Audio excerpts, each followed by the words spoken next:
अब तक की कहानी में भैरवनाथ देवा को लच्छू तांत्रिक के पास भेज देता है।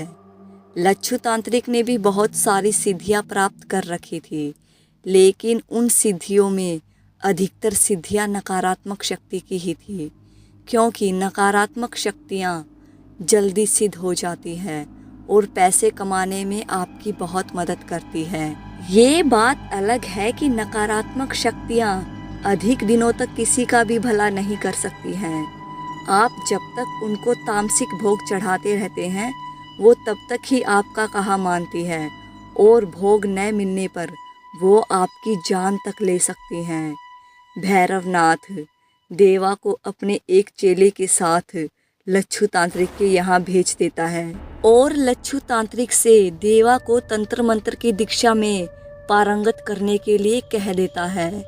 लच्छू तांत्रिक भैरवनाथ की बात नहीं टाल सकता था, इसलिए वो देवा को तंत्र मंत्र की दीक्षा देने के लिए तैयार हो जाता है। लच्छू तांत्रिक भी उसी गांव में रहता था, इसलिए देवा रोज सुबह मंदिर से लच्छू तांत्रिक के यहाँ चला जाता था और रात में वापस मंदिर में ही आकर सो जाता था।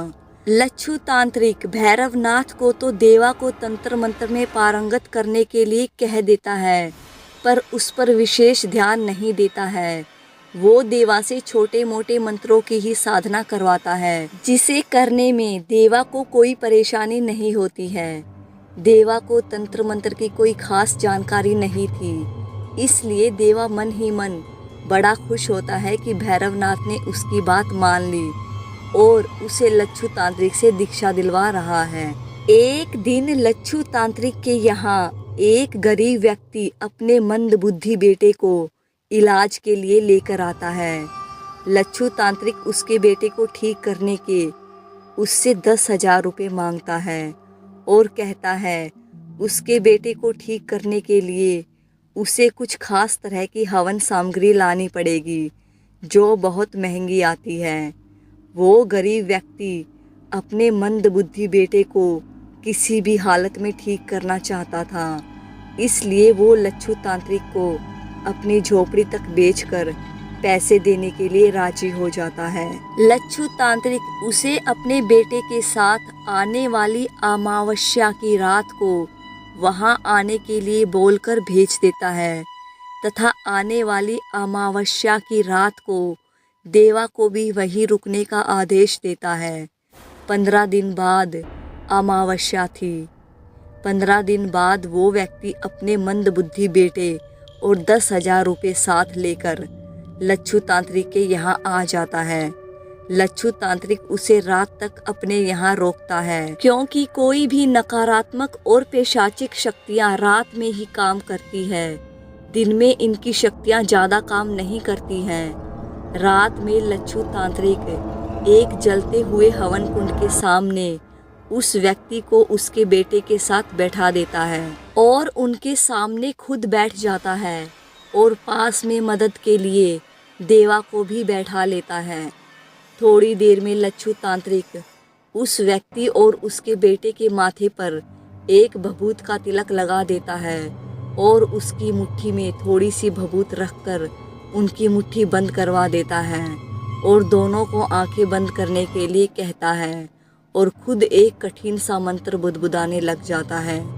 देवा पास में बैठा बड़े ध्यान से सब देख रहा था और उसे कुछ समझ नहीं आ रहा था कि ये तांत्रिक महाराज कर क्या रहे हैं। थोड़ी ही देर में हवन कुंड की आग धधकने लग जाती है और लच्छू तांत्रिक उसमें मंत्र बुदबुदाता हुआ गाढ़ी मावा मिश्रित खीर स्वाहा करने लग जाता है और देवा को हाथ के इशारे से कहता है कि वहाँ कोने में पड़ा हुआ भोग उठाकर यहाँ ले आए। देवा तांत्रिक के कहे अनुसार भोग की थाल उठाकर वहाँ ले आता है।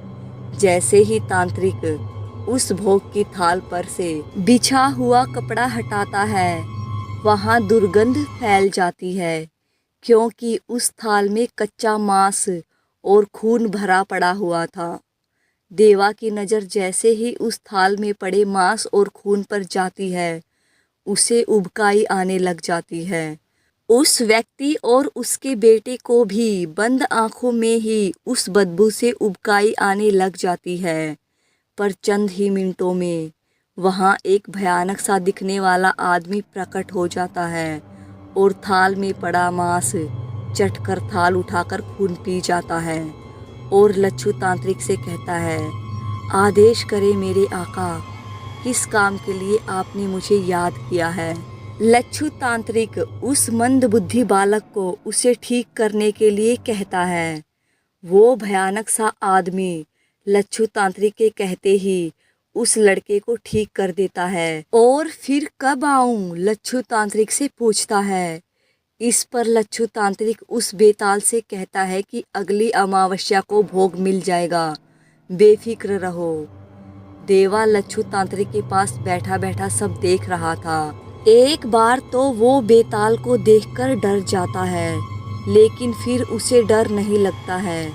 उसे ये सारा दृश्य देखकर ऐसा महसूस होता है कि ऐसी गतिविधियां तो वो पहले भी कई बार देख चुका है।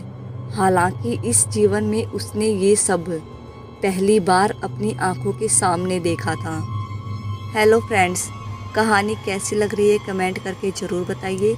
इस कहानी को आगे सुनने के लिए इस चैनल को सब्सक्राइब करें। कहानी थोड़ी सी भी अच्छी लगी हो तो वीडियो को लाइक शेयर ज़रूर करें। इस कहानी के अगला पार्ट आपको डिस्क्रिप्शन में मिल जाएगा।